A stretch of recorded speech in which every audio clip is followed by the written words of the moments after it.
Va subiendo la corriente con chinchorro y atarraya, la canoa de Bareque para llegar a la playa.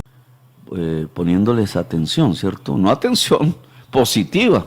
Y entonces pues yo me puse a pensar detrás de esa arquitectura mental que lleva eso, a inventarse cosas de un país hermano, ya de una sociedad, para que los gringos invadan o bloqueen. O sea, para matar de hambre a esa gente, porque los que mueren de hambre no es Maduro, no son los dueños del poder allá, son el pueblo. O sea, empiezas a matar de hambre a la gente allá, que la pobre es la que sufre. Y entonces los pobres se vienen para acá, ¿cierto? Por 1 millón, 2 millones. Y se produce un efecto aquí negativo en la sociedad colombiana porque nuestra economía no resiste. Y entonces, y él hace todo ese sacrificio de que gente se muera de hambre, de que millones se vayan de Venezuela para Colombia, de que eso entre en un caos, solamente para ver cómo los gringos actúan para quitarse un enemigo político. A mí me parece eso, ese embajador es un criminal. Eso es criminal. ¿Quién es? Pacho Santos. ¿Pacho Santos es un criminal? Claro, es que yo... ¿Pero yo cuál es el acto criminal de él? Pues condenar a una nación al hambre. Si él se está inventando cosas para que los gringos bloqueen a Venezuela, está condenando a un país al hambre. Francamente, ¿será que hay que inventarse cosas? De los errores O inventarse o llamar la atención. Que sí hay que inventarse cosas sobre Venezuela. Es que digamos, él lo los dice, hechos no están ahí. Él lo dice. Pues estoy hablando de lo que él dice, no de lo que yo piense. Pues, ¿qué puede? Porque él dice 2 cosas que me parecieron terribles. Una es esa, que se inventa cosas para que los gringos no pierdan la atención allá, la prioridad, pues los gringos deben estar pensando en 1000 y otros problemas. Y otra es que dice, y entonces hay que hacer ruido incluso allá adentro, ¿cierto? Con operaciones encubiertas, dice él. ¿Sabes qué es eso? Lo que está diciendo ese señor, ¿sabes qué es? ¿Qué es? Operaciones encubiertas son operaciones secretas hechas en otro país. ¿Espionaje? Uribe era experto en eso. Pero entonces que hagan ruido. El espionaje no puede hacer ruido. Sí. El espionaje es una forma, pero digamos, de infiltrarse y por sacar definición, información. no puede hacer ruido, es pasivo realmente. Lo otro es el asesinato, lo otro es estallar bombas, lo otro es polarizar allá de tal manera que se agarren y se maten entre ellos, entre los venezolanos de acuerdo a sus diferencias políticas. ¿Qué es eso? Eso a mí me parece criminal, ese no es el papel de un embajador, ese no es la función de un diplomático. La función de un diplomático no es ver cómo hace una guerra, sino ¿debería renunciar? ¿Debería salir del gobierno? Pues yo de Duque, pues yo no puedo, si yo fuese Duque, lo vota. Sí. Ya, ayer estaba fuera. Además porque ataca su propia legitimidad, la de Duque. ¿Por qué ataca la legitimidad de Duque? Porque es que ahí se va, ¿qué impresión le da a un ciudadano del común cuando escucha todo eso? Pues que a Duque lo tienen como un pendejo ahí, ¿cierto? Que piensan y hacen el actual ministro de Defensa, pero era el canciller o el embajador, están haciendo cosas sin Duque, con una agenda propia. ¿Con lo que llaman fuego amigo? Agenda propia atrasada. Por eso yo le digo a Duque que desde aquí, si no me ha escuchado, que se cuide, porque quienes lo quieren derribar no somos nosotros. ¿Quién lo quiere tumbar? Una extrema derecha mucho más anacrónica que el mismo Duque. ¿En cabeza de quién? Que se aprovecha de su debilidad. ¿Y cuál es la cabeza de esa extrema derecha? No tengo ni idea cuál será la cabeza, pero ya aparecerá. Una cosa con respecto a Francisco Santos. Otra versión, digamos, otra forma de mirar esta situación es que en esa conversación, que evidentemente pues es una conversación privada, que no suena diplomática, claramente. Otra forma de mirar es que ahí dijeron también muchas verdades, digamos, verdades que los gobiernos en general o los diplomáticos no dicen públicamente. Sí, es que la diplomacia en cierta forma se ha entendido como el ejercicio de la hipocresía. Y la diplomacia bogotana, nacida en Bogotá, que Bogotá ha copado mucho del espacio, la élite bogotana, ¿no? Bueno, los bogotanos no tienen nada que ver con eso, sino la élite bogotana ha copado mucho los espacios de la diplomacia colombiana desde hace tiempo y es hipócrita. No dice la verdad, digamos, es la puñalada trapera todo el tiempo. Eso que hacen con Cuba. Yo no soy amigo de Cuba en el sentido ideológico, nunca pertenecí al Partido Comunista Colombiano y miré pues la historia cubana, sus luchas. Pero eso de que un gobierno llame a Cuba para ver si lo ayuda a hacer la paz, y aceptan, ¿cierto? Y sea lo que sea, pues se logra. Y Cuba ayuda, y entonces ahora le pegan la puñalada trapera porque ayudó a hacer la paz, porque hubiera ayudado a hacer la guerra, uno dice, pues tienen razón. Pero es que ayuda es a hacer la paz, a desmovilizar a la FARC, y le pegan la puñalada trapera. Y entonces amenazando con que votan con el bloqueo y no sé qué pendejadas. Y que, hombre, hay un civismo, hay una civilización, aún hoy en el mundo, que hay que mantener, ojalá. La civilización, ¿qué te dice? No des puñaladas traperas. Habla de tú a tú. Pues si no querían a Cuba, pues no la inviten. Déjenla por fuera. Déjanla por fuera, pues eso es soberano el gobierno colombiano en hacerlo o no hacerlo. Pero si ya lo habían hecho, ¿por qué la puñalada trapera? Eso a mí, igual que le pegan una puñalada trapera a Cuba, entonces después le pegan una puñalada trapera al pueblo colombiano, después le pegan una puñalada trapera a la consulta anticorrupción, después le pegan una puñalada trapera a la FARC, después le pegan una puñalada trapera a Duque. Tengo 3 preguntas rápidas sobre este punto de Francisco Santos. 1, hubo quienes dijeron, esta grabación apareció el día antes del paro, esto es para calentar más el paro. ¿Lo ve así o no lo ve así? ¿Eso calentó más el paro, le dio más argumentos a la gente para salir o no? Hay intrigas palaciegas, ¿no? Hay intrigas palaciegas. ¿Hoy? Sí, hay fracturas reales dentro del gobierno. Hay informaciones, pues uno a veces las tramita y a veces es ingenuo, porque le está haciendo el favor a gente que uno no sabe. Pero indudablemente estamos ante una especie de crisis, esa es la palabra que habría que usar, pero sí hay una fractura en el poder, hay fracturas en el ejército, hay fracturas en el gobierno. Y lo malo de que todo esto exista, porque en muchas partes existe, es que Duque es débil. Porque si Duque fuera fuerte, pues los va gestionando, va maniobrando, pero el hombre tiene un talante, tiene una personalidad muy débil. Él no estaba preparado para ser presidente. Podría tener un aliado en la sociedad colombiana, en el pueblo, pero su formación, su manera de entender la política no lo lleva a eso. Entonces se va quedando aislado, solo, y cuando un dirigente de ese ¿Están dejando solo a Duque? Sí, lo están dejando solo. Están saltando el barco. Y él no es capaz de maniobrar el barco solitario, porque debería llevarlo a un puerto. ¿Y por qué lo están dejando solo? Porque lo ven fracasando, porque ven que el proyecto que nos ha acompañado durante todo este siglo XXI hace agua, porque ven que la popularidad ya se desplomó, porque ven que ya no tienen capital político en la población colombiana, porque ven a la población colombiana decidida a pasar la página de la historia. Si Duque está fracasando, ¿usted está triunfando? No necesariamente, porque puede venir algo peor. Por eso yo digo que en el 2022 puede venir otro Duque. Eso depende de la sociedad. Puede venir algo peor, de extrema derecha, o puede venir un cambio real. La ciudadanía decidirá. ¿Y ese cambio real lo representa usted? En este momento sí, es lo que hemos propuesto. Y es lo que está en nuestro programa. Y lo podemos discutir. No es que sea infalible, pero hasta ahora el programa a nivel nacional, el proyecto político que está buscando un cambio real en Colombia en función de democracia, justicia social y paz, ese es Colombia Humana. Una cuestión para cerrar lo de las grabaciones que usted nos decía que habían dicho que era su jefe de prensa y demás y tal. Hay unas personas que fueron más allá, yo creo que usted vio comentarios en las redes sociales. Le pregunto, ¿a quienes creen que esas grabaciones no le llegaron a su jefe de prensa sino a Gustavo Petro? ¿Qué les dice? Ahí se, ¿cómo es que llama? Orinando fuera el tiesto. No, cuando yo tengo una investigación yo mismo la saca. La saca, pues eso es lo que ha sido mi tradición de los últimos 20 años. Ay, pero si esa no tengo necesidad. ¿Usted no sabía esas grabaciones? No, nada. Eso pues como cualquier ciudadano las vi por la prensa. ¿Y quienes creen que esto es una conspiración internacional contra el gobierno colombiano? Para ponerlo con pues claridad, pensando, pero espere, le acabo la pregunta. Sí.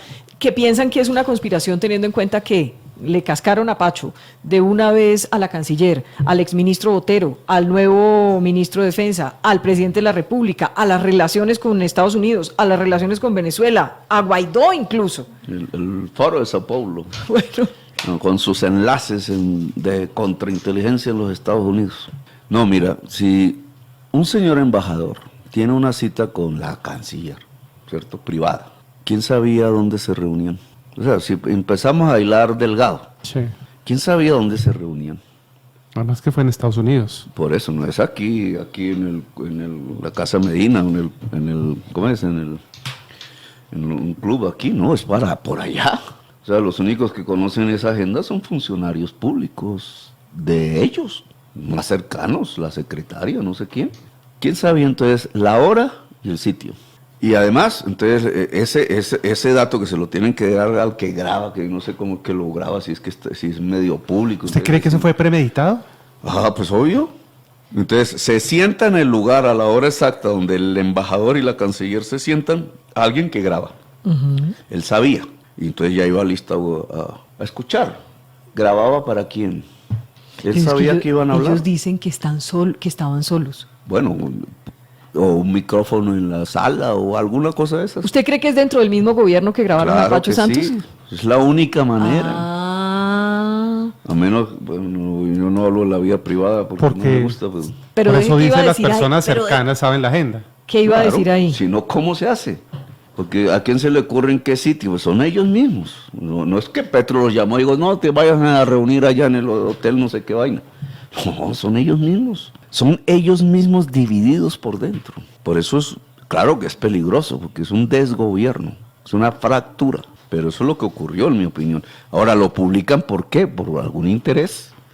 O porque quieren tumbar al de defensa, o porque quieren tumbar al embajador, o porque alguien está deseando el puesto del embajador en Washington. Muy sabroso ser embajador en Washington, pero eso no somos nosotros. Nosotros no somos los que estamos aspirando a ser el embajador de Duque en Washington para hacerle la guerra a los vecinos. Nosotros no estamos en esa perspectiva, son ellos mismos. Bueno, ya tenemos la 1:37 p.m, la 1:37 y todavía hay 14.862 personas conectadas en Facebook Live. ¿Cómo le parece? Rompimos récord. Hoy más de 17.000 personas conectadas. Ya le pasaron el chocorramo, ¿no? Ya, puro azúcar. Le voy a leer algunos mensajes. Dice, ¿por qué será? Mire, Pilar Vanegas, jamás podrá debatir con Petro, periodista pichurria. ¿Cómo le parece? Yo no entiendo, hay unos que dicen que... Nadie es pichurrio, nadie. Nadie es pichurria, ¿cierto? Todo el mundo siempre tiene una valía. Sí, mire, por ejemplo, acá. No, esto sí está... Es que no puede uno ni leer. ¿Usted se ha sentido maltratado? No. ¿Contigo? Aquí, en este instante. Sí. Mucha gente dice que viene aquí, que aquí lo maltrata. No. No, digo yo, en esta entrevista se ha sentido maltratado. No, hombre. Es que ahí yo creo que el problema está más allá. Además de las redes de por sí, que son así. Que son llenas de odio y de rabia, como la verdad. pared de un baño. Son como la pared de un baño, yo les digo. Y además son ilusorias, ¿no? La política no es la red. La red es una forma de comunicación, pero no reemplaza a la política. La política es en la calle, en las urnas. Bueno, pero digamos, lo que pasa es que si hay un problema prensa-sociedad, ¿cierto? Más de fondo, y que tiene que ver con el cambio de dueños de la prensa, con una serie de... O sea, la prensa se volvió un instrumento del poder. Cuando se supone que se creó fue para ser un controlante del poder, esa era la tesis inicial. Ahora que el poder ya no es político, sino que el poder es económico, entonces eso va creando una desconfianza, por muchos hechos históricos va creando una desconfianza en la sociedad, entonces la sociedad ya no cree en la prensa. Claro, eso trae un peligro y es que hay otro tipo de información en la red que es falsa, abiertamente falsa. Las fake news. Sí, y son empresas dedicadas a eso, con capitales, con intereses. Y entonces, digamos, el mundo se vuelve también peor.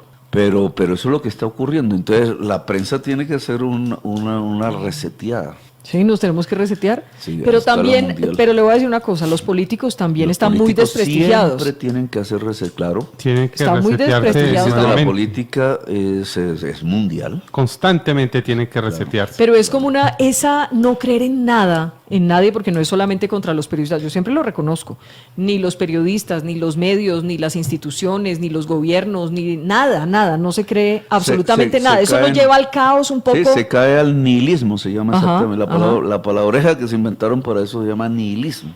El nihilismo es el que lleva al muchacho árabe nacido en Francia a quemar un carro o tirarse un cajero automático. ¿Por qué? ¿Quién lo ordenó? No.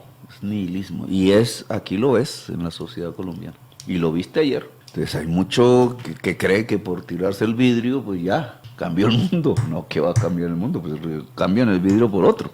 Pero ese es un nihilismo, es una descreencia de todo y entonces se pasa a eso, a una especie de acción violenta sin sentido. Ese es el nihilismo. Pues yo creo que ya nos vamos, ¿cierto? No, le quería preguntar ya lo de Peñalosa. Peñalosa dice, hay algunos sectores que han llamado a que se lleven a cabo actividades de paro hoy desde las 4:30 de la tarde y tienen intereses en que se presenten en la noche actividades vandálicas. Por todo esto y para garantizar que se minimicen los riesgos de violencia, vamos a tener ley seca a partir del mediodía. Se tiró la rumba. Se tiró la rumba. ¿Usted Hoy rumbero? viernes. ¿Usted rumbero o no? Ese Peñalosa es un... Bueno, no lo voy a poner. ¿Qué iba a decir? ¿Peñalosa es Peñalosa un puntos suspensivos? ¿O qué? ¿Peñalosa es un qué? Nos está ayudando, mira, porque... ¿Pero qué iba a decir? ¿Peñalosa es un...? No Diga. me gustan los epítetos así. ¿Pero que Peñalosa es Peñalosa, mira, porque al poner la ley seca, entonces la gente no puede ir a rumba, que hubiera podido ser una ¿cómo se llama eso? Un desestrés. Todo el mundo está estresado. Entonces irse a bailar un ratico, pues hubiera podido ser una forma de paliar las circunstancias, de distraerse, pero pone la ley seca. Entonces, ¿qué es lo que hace la ley seca? Entonces la gente se tiene que ir a su casa. Desde la casa va a sonar las cacerolas y en el parque del barrio la asamblea popular a organizar el movimiento. No hay ninguna otra actividad que hacer, pues fuera de mirar televisión y eso que ya la mayoría no miramos. Entonces, ¿usted no ve televisión? No, yo no, muy Solo ve semana.com. Por redes No, me pero voy ¿por dando qué no cuenta. ve televisión? ¿Oye radio? No, menos. Tampoco. No, ya es muy... ¿Cómo se porque informa usted, Gustavo Petro? Por las redes. Por las redes. Que también, pues, ahí están los medios, ¿no? En las Sí, redes. claro. Entonces, cuando veo algo que me interesa, leo. No, pero en mi actividad ya no me ¿Pero impide por qué mucho. dejó de ver televisión y de oír radio? En realidad, Ujú. porque yo sí creo que hay una... Digamos, uno puede ver televisión para distraerse. Sí. Pues ese es otro asunto. Pero digamos, si uno quiere informarse, y yo coloco canales, yo no voy a pronunciar los nombres de las empresas, pero yo empecé a ver uno, Ujú. y entonces ese sí era un constructor de odio. Entonces toda su agenda era hablando del vecino, y decía, pero ¿y Colombia? ¿Y Colombia? ¿Y Colombia? Colombia no aparecía. Toda la agenda es allá, entonces como si nosotros estuviéramos allá. Y odio contra la paz, odio contra los acuerdos de paz, odio contra los vecinos, odio contra todo lo que signifique reforma democrática, odio contra todo lo que signifique progresismo. Y dije, pues en vez de un noticiero estoy viendo es el periódico de propaganda de un partido político. Y yo, ¿para qué voy a ver eso si no coincido con ese partido? Y dejé de verlo. Ujú. Ya. Dejó de ver ese. ¿Y después qué Y dejó de ver? muchos. ¿Ya dejó de Ya ver no, todo? dejé de ver. ¿Le puedo preguntar, ¿usted detesta a los periodistas o qué? No, ¿Le caemos muy gordos o qué? Pero yo sí tengo una apreciación crítica. Digo, no, periodistas hay admirables. Pero yo creo que hay una falla en las facultades de comunicación social de Colombia. Pues Sí. debe haber del mundo, pero de Colombia. ¿Por qué? Porque cuando veo a los jóvenes periodistas, los que me llegan generalmente como reporteros y eso, Ujú. los encuentro muy mal preparados en los temas. Muy mal. Y obviamente la culpa no es de ellos, pues, sino de las facultades de donde salieron. Yo he creído siempre que la comunicación social debe ser como una especialización. Y entonces, por ejemplo, alguien que tiene vocación de economista, entonces estudia economía después se dedica al especializa- periodismo. si quiere comunicar eso, pues obviamente un economista, nosotros somos muy brutos en eso. Entonces empezamos a hablar de las curvas y las palabrejas y nadie nos entiende. Además porque esos lenguajes de iniciados es precisamente para que crean que uno es inteligente. Que sí sabe de eso. Sí, que sí sabe y que es experto, entonces ahí se Y gana la enreda plata. a los demás. Sí, pero eso es carreta. Pero un comunicador social o entonces que es economista, entonces tiene que traducir eso a la población. Y sabe de economía. Entonces ya pues la Por dicho, comunicación los es- periodistas no sabemos de nada a fondo. No, pues en cada tema, por ejemplo la política, pues la política no es que se aprenda en una universidad. Imposible. La ciencia política, que estudia mi hija, yo siempre le he dicho, pues no existe algo que se llame ciencia política. La política no es una ciencia. es un devenir de la historia y puede haber olfato y arte y con muchas cosas que se quiera, pero de ciencia poco. Se aprende afuera. Sí, en la práctica. Y ningún dirigente político lo es porque estudió ciencia Estuvo política. en la universidad. Eso es carreta. Pero y entonces, ¿cómo hace un periodista de la política? Pero un periodista de la política debe conocer las corrientes del pensamiento humano. Por ejemplo, a mí no se me entendería, si alguien quisiera hacerme una investigación a profundidad de lo que yo digo, ¿cierto? No se me entendería si no se estudia Marx. Así yo no sea marxista, aunque utilizo el marxismo. No se me entendería si no se estudia Foucault. No se me entendería si no se estudia Negri. Cuando yo hablo de multitud, no es solo esa palabra, es el concepto filosófico de Negri el que estoy utilizando. La alcaldía de Bogotá Humana es la aplicación de Foucault y de Negri en la sociedad bogotana, con sus más y sus menos, no estoy, pero digamos, esos cuerpos teóricos, claro, en la derecha serán otros, pero esos cuerpos teóricos tiene que saberlos el periodista comunicador de la política, para entender ese tipo de dirigente. Algunos dirigentes aquí, la mayoría, pues no tienen ni idea de eso, porque no abren un libro, ¿cierto? Y entonces repiten por hablar como loros, o se aprenden de memoria las frases, etcétera, pero otros no.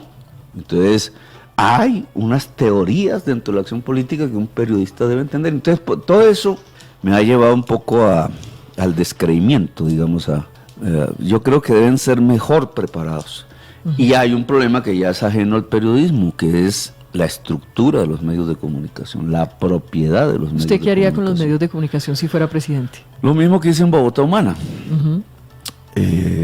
Nosotros hablamos eran 3, el presupuesto que teníamos para eso, lo partíamos en 3. En realidad no se pudo, me desobedecían cada rato, porque yo pasé eso a la ETV, ese presupuesto a la ETV, y los funcionarios de la ETV no tenían ni idea de lo que yo quería. Pero yo quería partir el presupuesto en 3. Entonces, 1 para los medios de comunicación tradicionales, ya ustedes. Bueno, ustedes cuando eran... Otro a lo público, a los medios de comunicación públicos, que era el Canal Capital, y lo fuimos fortaleciendo. Y la otra tercera parte a los alternativos, o sea, privados, sí, pero diferentes al tradicional. Entre eso las redes, entre eso el pequeño periódico de barrio, el grafitero, etcétera.